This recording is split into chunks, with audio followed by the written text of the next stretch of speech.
What is up, guys? Welcome back to another episode of Entitled People. Hope you're all doing awesome today. So let's get into today's Reddit posts. Neighbor takes money off my property. Calls me rude. Friends and I were headed to the movies the other day. They carpooled to my house and then I drove from there. No, I recently moved into this new home in a very nice neighborhood. Important later. At the theater, friend reaches into her pocket for money and realizes her cash is missing. Search around and in the car and cannot be found. At dinner, she asks me to check my security camera to see if she dropped it in my driveway. I look but cannot tell. However, I see there is a video 5 minutes later. It shows a car pull up and a woman jump out of the passenger seat, walk into my driveway, and pick up the cash, hop back in the car and drive off. I decided to post on the Book of Faces in my POA group the following, hoping someone can help. My friend was visiting today and dropped some cash in my driveway. I have a video of a lady in a white car get out and come into my driveway and pick it up. I have pictures of the person and car. If anyone has any information, please let me know. This was a lot of money to her. Thank you. I refrained from posting her picture because those things cannot be undone. A bit later, a lady responded, "I'll come by tomorrow." That's it. Nothing else. Cue the next afternoon, she comes to my door. This boomer Karen starts off the conversation in an angry way, telling me my Facebook post was very rude because I posted that I have a picture of the person and quote, "What was I going to do? Call the police?" I told her she was lucky I didn't post her picture, and that she was in the wrong by coming onto my property and taking something that wasn't hers. I mean, she took money from my property and she is mad at me. She said it was barely on my property. Has she forgotten I have video? And she was waiting to see if anyone reported it, but is mad someone did. I told her, by her logic, if she leaves a bike in her driveway, I can grab it and take it home and keep it if no one, quote, reports it. She continued to argue and I decided I wasn't going to waste any more time on this lady. The best part? I found out she lives right next door. Great welcome to the neighborhood. And someone in the comments asked, did she give the money back? And OP said yes, she just about threw it at me. Yeah, it's pretty funny when people are caught red-handed just like this. They always try to come up with some ridiculous logic to try to excuse their way out of any wrongdoing. It's good that OP has surveillance because this person has proven that they cannot be trusted. Strict adherence to contract backfires beautifully. Had to share this gem of a story from a few years back when I was contracting with a tech firm. Enter Mr. Grayson, the firm's new operations head. Now, this guy had a reputation for being a stickler for rules, often to the point of absurdity. Shortly after his arrival, contractors like myself were handed these freshly inked contracts. It was verbose, to say the least. But one clause stood out. All contractors shall adhere strictly to the tasks outlined in their contract. Any deviation will result in immediate termination. This was Mr. Grayson's baby, his attempt to ensure we stayed in our designated lanes. For context, the firm had a history of a collaborative environment. Developers would occasionally assist with design queries, and designers like me would sometimes offer input on usability to the developers. But Grayson, he wanted none of that cross-departmental nonsense.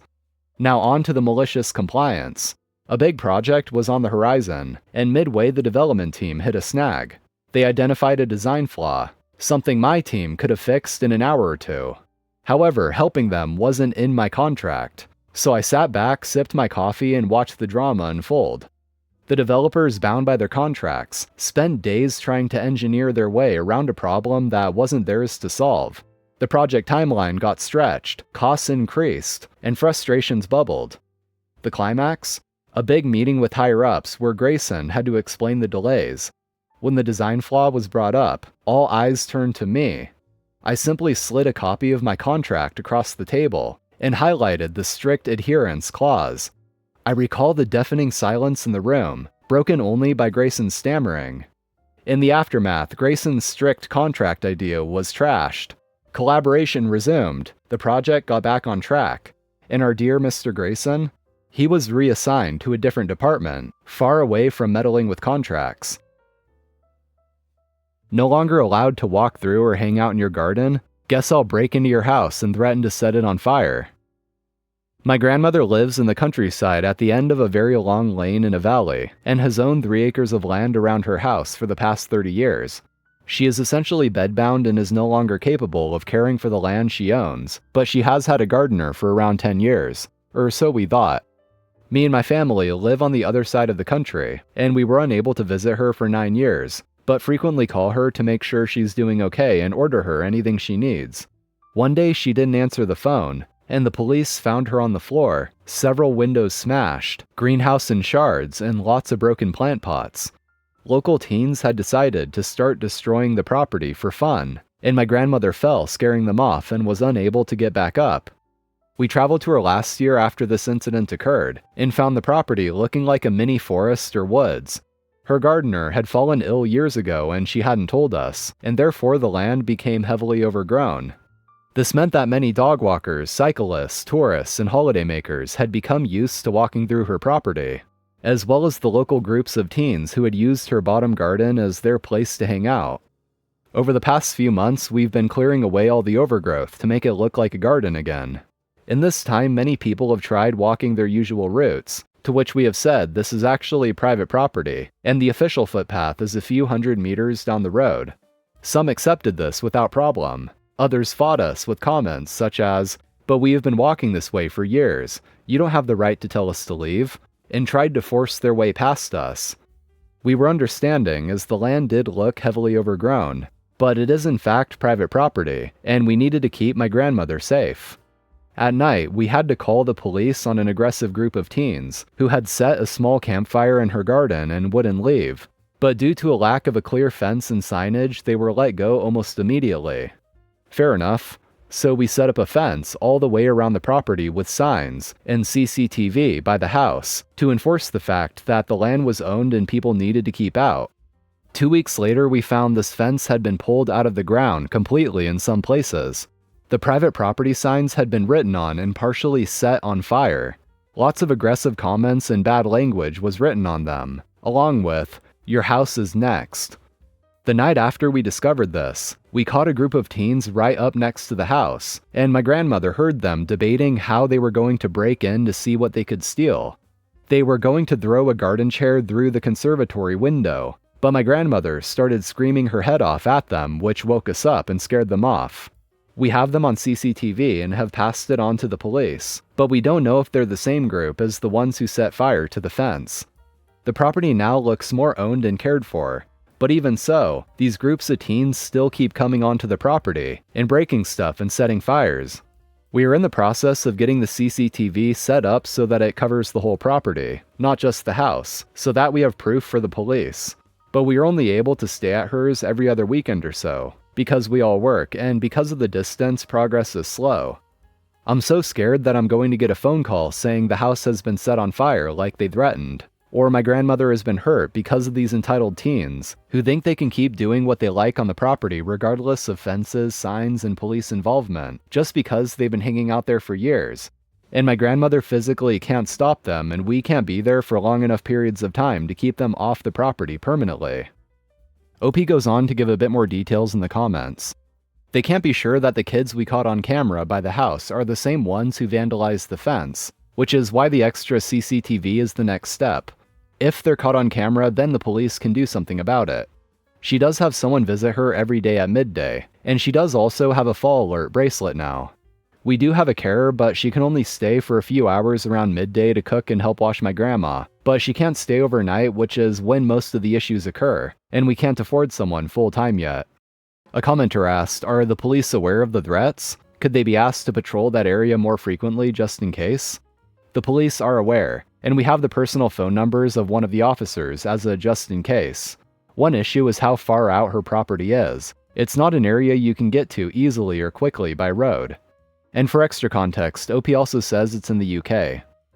And I wish OP had given us further updates as time went on, but that's all there is. The way I see it is I want to believe that after putting up fencing, most of the normal people that used to use this property just stay out now. And then in terms of the teens vandalizing the place, I also want to believe that they just get bored eventually and leave the place alone. The right to be an a-hole shall not be infringed. The right to smoke, however, shall be infringed. At the grocery store I work at, our policy is to have ID for all purchases of cigarettes. If your ID is a driver's license or state ID, we scan the back of it. On this night, I'm running the front end, but currently watching the service desk as well, where we keep the cigarettes. A customer comes up to the desk wanting to buy cigarettes. I've interacted with this guy before, and he's a pain to deal with, so I know this is going to be a rough one. I scan the cigarettes on the register and ask for his ID. He pulls his wallet but doesn't take his license out of the holder. I tell him I need to scan the back of it, and he says he can't take it out, keep this in mind, and tells me to manually enter the date. I tell him I can't do that, I need to scan the back of it. He says to type the date in again, and I say no again. He then says he wants the manager.